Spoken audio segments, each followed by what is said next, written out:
Hello students, today we will discuss about Rindenpest और the cattle plague. हमने last lecture में पढ़ा कि किस तरह से लेट 19th सेंचुरी में कॉलोनियलिज्म बढ़ता चला गया। जो कॉलोनियल पावर्स थी उन्होंने अलग अलग जगह कॉलोनीज़ बना ली।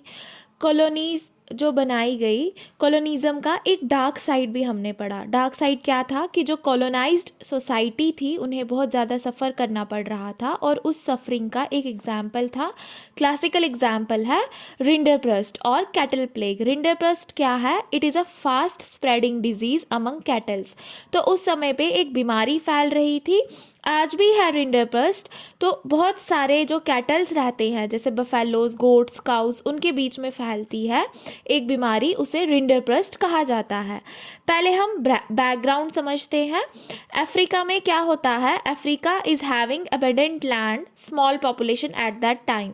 अफ्रीका में क्या है? बहुत बड़ी ज़मीन, छोटी सी पॉपुलेशन, लोग बड़ी राज़ी खुशी रहते थे, कोई लड़ता नहीं था ज़मीन के लिए। मतलब वहाँ पे मेनली ट्राइबल सोसाइटी जो है वो ज़्यादा रहती थी, ज़्यादा डेवलप नहीं हुए थे लोग, ट्राइबल कल्चर था उनका।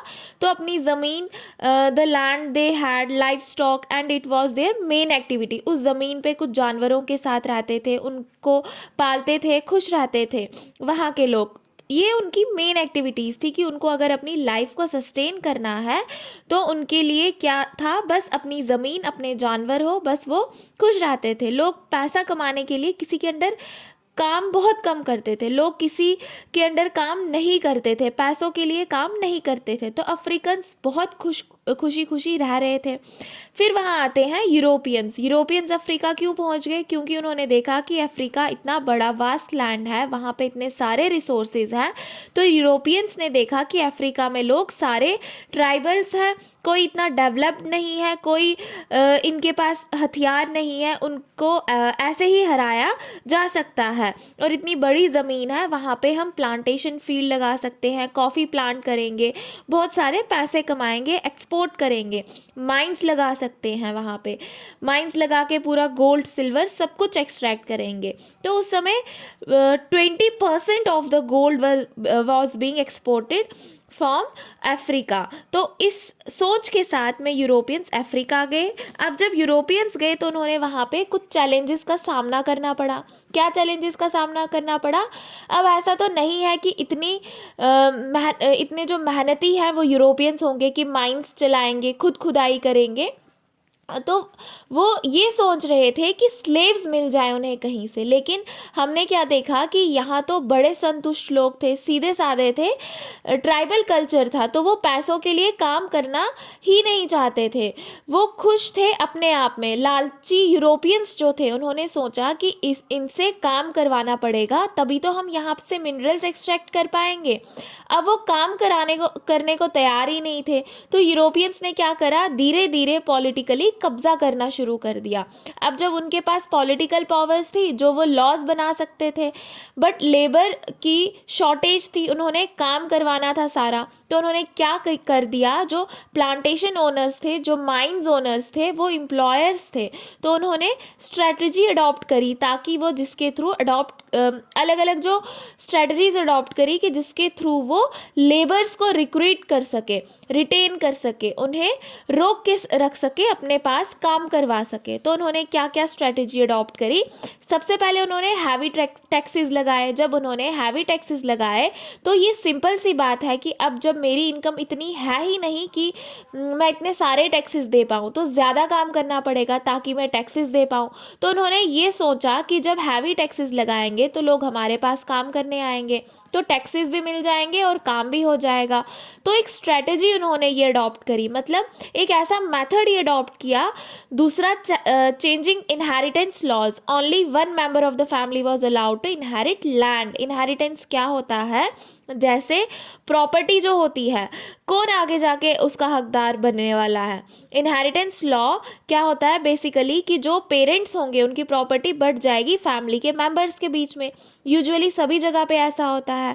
तो ये सिस्टम था, लेकिन अब जब यूरोपियन के पास पॉलिटिकल पावर थी, उन लोगों ने इस इनहेरिटेंस लॉ को बदल दिया। उन्होंने क्या बोल दिया कि only one member of the family was allowed to inherit land. मतलब अगर किसी के 2 या 2 से ज़्यादा बच्चे हैं तो जो पेरेंट्स की प्रॉपर्टी है वो किसी एक ही बच्चे को दी जाएगी, बाकियों को नहीं मिलेगी। लेकिन बाकियों को अपना जीवन तो जीना ही पड़ेगा, पैसा तो कमाना ही है, तो वो क्या करेंगे, फिर उन्हें लेबर की तरह काम करना पड़ेगा।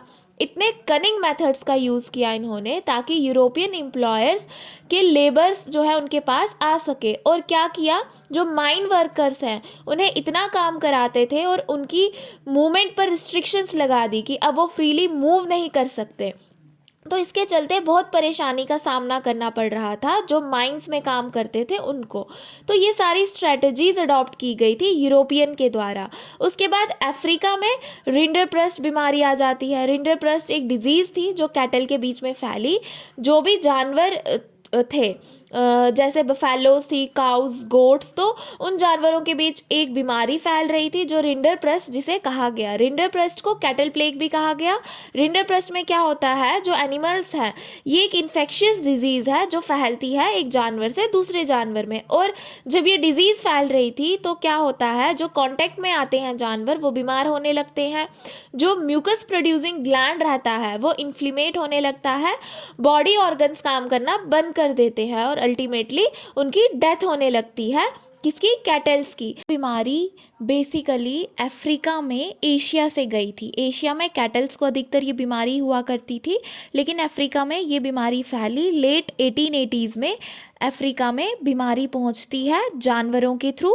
देखो, कंपटीशन चल रहा था कंट्रीज़ में कॉलोनियल पावर्स बनने के लिए। हर कंट्री चाह रही थी कि वो अपने आपको पावरफुल दिखाए, ज़्यादा कॉलोनीज़ बनाए।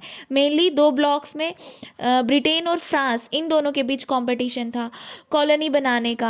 तो ब्रिटेन ने अपने अंडर कुछ छोटे छोटे नेशंस को रखा था, अपने चमचों की तरह रखा था कि चलो तुम भी कॉलोनी बनाओ, तो इससे क्या होगा, ब्लॉक की पावर बढ़ेगी। तो ये जो ब्रिटिश एशिया था, जैसे बांग्लादेश, इंडिया, मिडल ईस्ट की कुछ कंट्रीज़, तो यहाँ पे ब्रिटिश रूल था। और वहीं पे यूथोपिया था। यूथोपिया में लड़ाई चल रही थी कि इस पे कौन कब्जा करेगा। तो इटालियन सोल्जर्स उतार दिए गए थे यूथोपिया में। आर्ट्रिया में पहले से इटालियन सोल्जर्स थे, अब ये एक्सपैंड करना चाह रहे थे यूथोपिया की तरफ, और फ्रांस के लोग भी लड़ रहे थे। तो इटालियन सोल्जर्स को सपोर्ट कर रहा था ब्रिटिश पावर, ब्रिटेन। अब ब्रिटेन ने क्या करना स्टार्ट किया कि फूड प्रोडक्ट्स को, मतलब एनिमल्स को सप्लाई करना स्टार्ट किया इटालियन सोल्जर्स के लिए, ताकि वो ताकत से लड़ सके। तो ब्रिटिश एशिया से इन्फेक्टेड कैटल्स को पहुंचाया गया आर्ट्रिया में इटालियन सोल्जर्स के लिए। अब जब ये इन्फेक्टेड एनिमल्स आए अफ्रीका में तो बीमारी फैलने लगी।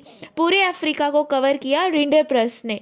तो 1897 तक रिंडरप्रस्ट फैल चुकी थी।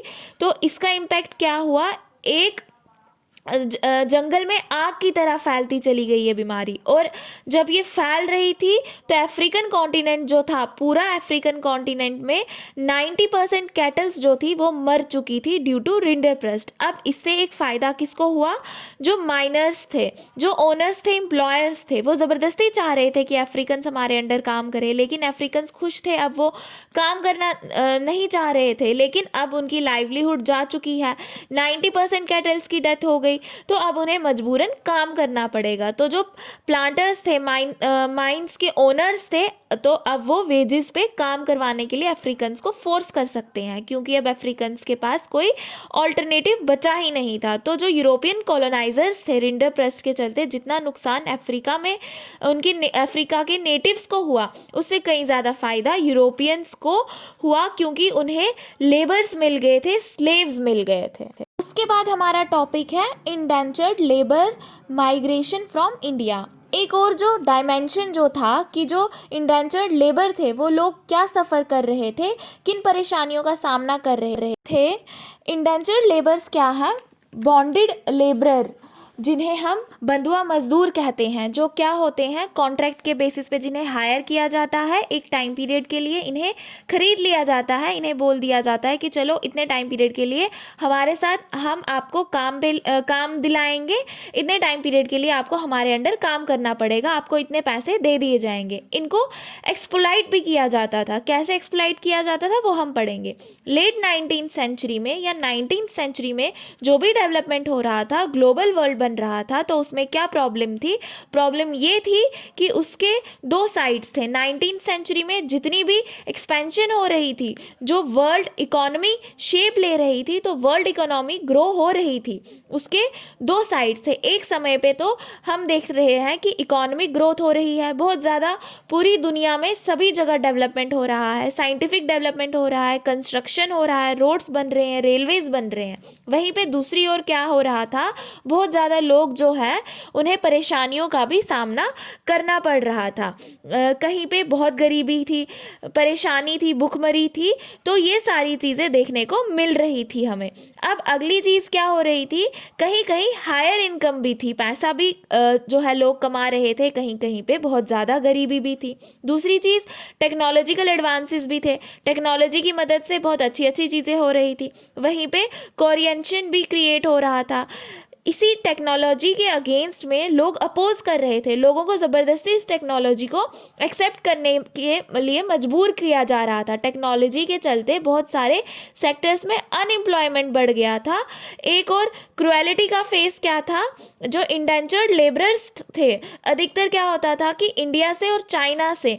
क्यों इंडिया से और चाइना से ही? क्योंकि पॉपुलेशन बहुत थी, यहाँ गरीबी थी, बहुत सारी अलग अलग प्रकार की समस्याएं थी, तो यहाँ से लेबरर्स जो हैं, बॉन्डेड लेबरर्स बनने को तैयार हो जाते थे। अब जो इंडेंचर्ड लेबर्स की तरह काम करने को तैयार होते थे, इन्हें वर्ल्ड के अलग अलग पार्ट्स में ले जाया जाता था, प्लांटेशन फील्ड्स में, माइंस में, रोड्स, रेलवेज कंस्ट्रक्शंस में काम करने के लिए इन्हें ले जाया जाता था। अब जब इन्हें अलग अलग जगह काम के लिए ले जाया जाता था, तो ऐसा नहीं है कि इन्हें एकदम 5 स्टार होटल्स में रखेंगे, इनको कॉन्ट्रैक्ट के बेसिस पे ले जाया जाता था। जैसे जो प्लांटेशन वर्कर्स थे, उनसे कॉन्ट्रैक्ट साइन करवा लिया जाता था कि आप चलिए हमारे साथ, हम आपको इस जगह लेके जा रहे हैं, 5 ईयर्स तक आपको प्लांटेशन फील्ड में काम करना है, बहुत अच्छी सुविधा रहेगी। लेबरर्स चले जाते थे, वो कॉन्ट्रैक्ट के थ्रू बंधे हुए हैं, तो वो छोड़ के भी नहीं आ सकते थे। वहाँ पे इनको जैसे टर्म्स एंड कंडीशंस प्रॉमिस की जाती थी वो मिलती नहीं थी, तो तरह तरह से एक्सप्लॉइट होते थे। आज जो हम इंडियन पॉलिटिकल बाउंड्री देखते हैं, तो उसमें जो ईस्टर्न उत्तर प्रदेश है, बिहार है, central India, dry district of Tamil Nadu, तो इन एरियाज से अधिकतर लेबरर्स थे उस समय पे, वो माइग्रेट करते थे दूसरे देशों में। इन एरियाज में पॉपुलेशन बहुत ज़्यादा थी, तो बहुत टफ सिचुएशन होती थी, संघर्ष करना पड़ता था, तो इन एरियाज से लोग माइग्रेट कर रहे थे। इनके कारण क्या थे? जो छोटी छोटी इंडस्ट्रीज़ थी, जो होम बेस्ड इंडस्ट्रीज़ थी, वो ख़त्म हो गई थी। उसके चलते अब लोगों के पास काम नहीं बचा था।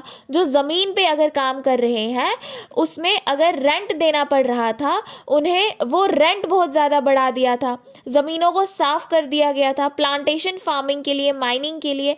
इन सारे फैक्टर्स के कारण अधिकतर इन एरियाज़ पे जो लेबरर्स थे, जो पीजेंट्स थे, उन लोगों को माइग्रेट करना पड़ा, अपनी जगह, अपनी ज़मीन छोड़ के दूसरे देशों में माइग्रेट करना पड़ा, इंडेंचर्ड लेबर्स बन के माइग्रेट करना पड़ा। रेंट दे नहीं पा रहे थे, कर्ज में जा रहे थे, तो उसके चलते उन्होंने सोचा कि काम चाहिए, तो काम के लिए माइग्रेट करना शुरू किया। अब माइग्रेट करके वो गए कहाँ? अधिकतर they went to the Caribbean island. Caribbean island में कौन कौन सी कंट्रीज़ हैं? जैसे गुआना, सूरिनाम, त्रिनिदाद, इन कंट्रीज़ में माइग्रेट कर गए।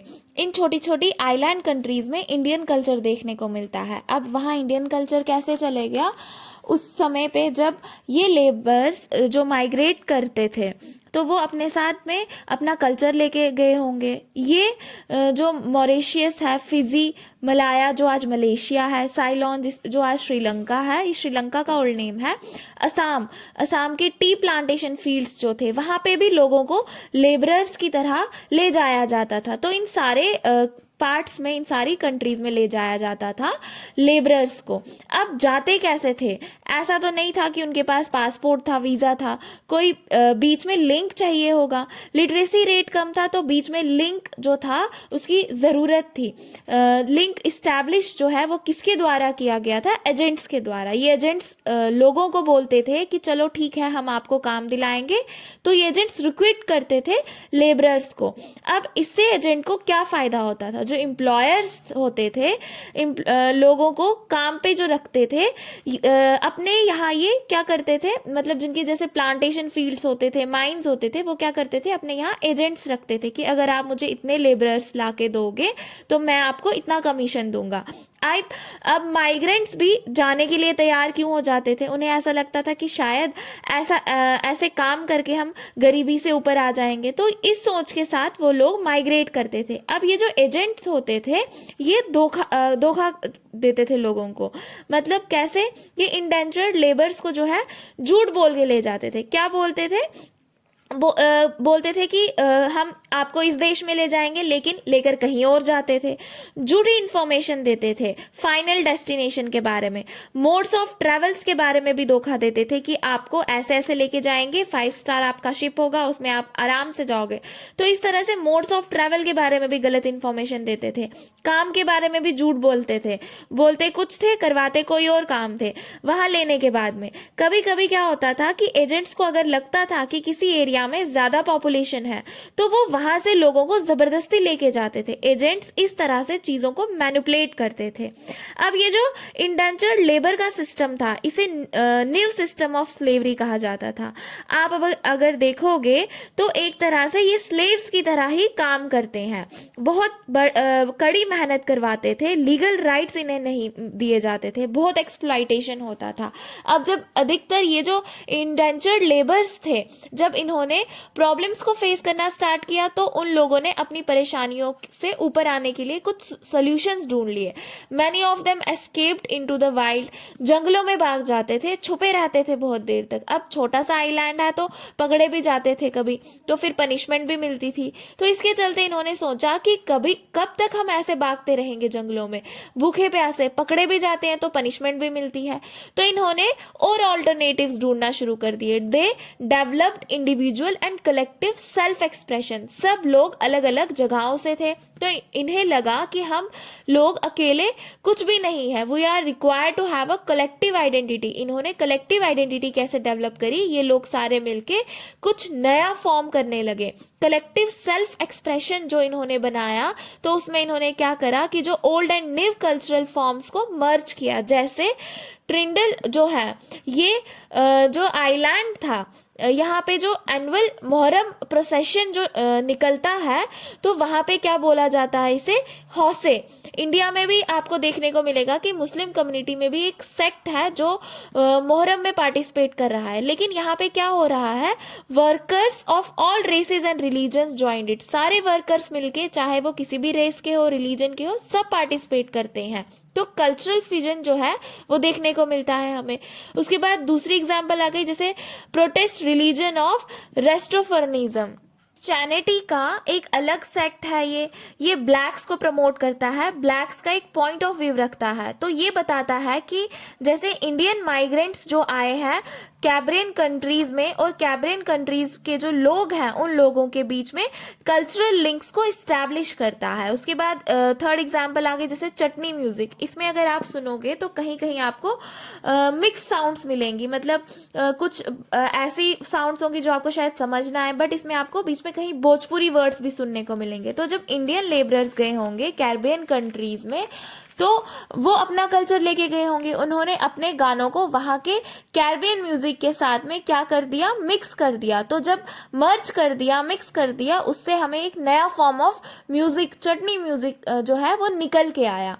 धीरे धीरे इन सारे इंडियंस ने सेटल होना स्टार्ट कर दिया। कहाँ पर? जहाँ पे वो लेबरर्स बन के जाते थे, माइग्रेंट लेबरर्स बन के जाते थे कैरिबियन आइलैंड्स में। इंडियंस जो सेटल हो रहे थे उन्हें ऐसा लगा कि जो फॉरेन लैंड है अब वही उनके लिए परमानेंट सेटलमेंट लैंड बन चुकी है, और उन्होंने वहीं सेटल होना शुरू कर दिया। जैसे इंडियन डिसीडेंट को अगर देखा जाए तो वीएस नैयपॉल जो हैं इनके पूर्वज जो थे वो कभी इंडेंचर लेबर की तरह गए होंगे कैरिबियन आइलैंड्स में और वहीं पर वो सेटल हो गए। जो वीएस नेबॉल हैं इन्हें नोबेल प्राइज़ भी मिला है लिटरेचर के लिए। तो ये था कि इंडेंचर्ड लेबर्स जो थे अब वो क्या धीरे धीरे वहीं सेटल होने लगे थे, कहाँ, कैरिबियन आइलैंड्स में, जहाँ वो माइग्रेंट्स की तरह गए थे काम करने के लिए। अब नेशनलिस्ट लीडर्स जो थे बाद में उन्होंने इसे अपोज करना स्टार्ट किया कि जो इंडेंचर लेबर है उसे बहुत अपोज किया नेशनलिस्ट लीडर्स ने, और फिर ये बैन हो जाता है कब, 1921 में।